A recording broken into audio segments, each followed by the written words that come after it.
তো আপনারা দেখতে পাচ্ছেন দর্শক মণ্ডলী, তো আজ বুধবার সকাল 7টার সময় সাতক্ষীরা জেলা কালীগঞ্জ থানা বিষ্ণুপুর ইউনিয়নের দুম্বপোতা এলাকায় গাছ কাটতে গিয়ে একজন মারা গিয়েছে। তার বাসা মুকুন্দপুর চৌমুনি বটতলায়। বুলি নামের একজন, ওনার বাসা মুকুন্দপুর চৌমুনি বটতলা নামক স্থানে।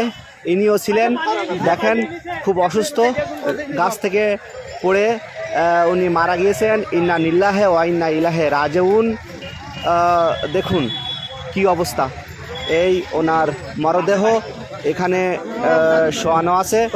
দেখেন আপনারা চিনতে পারেন কিনা, এই আমার সে বুলি ভাই, মুকুন্দপুর চৌমুনি, মাথায় ব্রেন্টে লাগছে, মানে গাছের থেকে পড়ে আরেকটা গাছে বাড়ি খেয়ে নিচে পড়ছিল।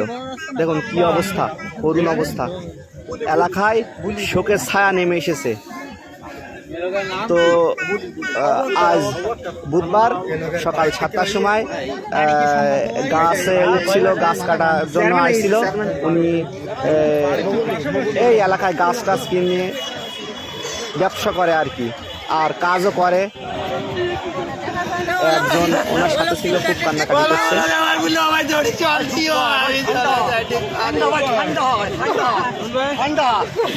দেখুন ওনার জন্য সবাই দোয়া করবেন,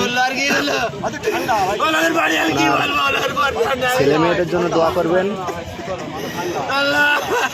উনি যেন আল্লাহ পাক ওনাকে যেন ভেস্তে নসিব করে।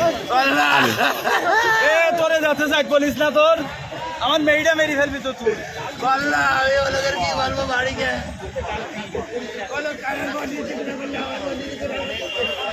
তো এই খবর পেয়ে এখানে ছুটে গিয়েছেন 2 নম্বর বিষ্ণুপুর ইউনিয়ন পরিষদের চেয়ারম্যান জনাব মোহাম্মদ জাহাঙ্গীর আলম।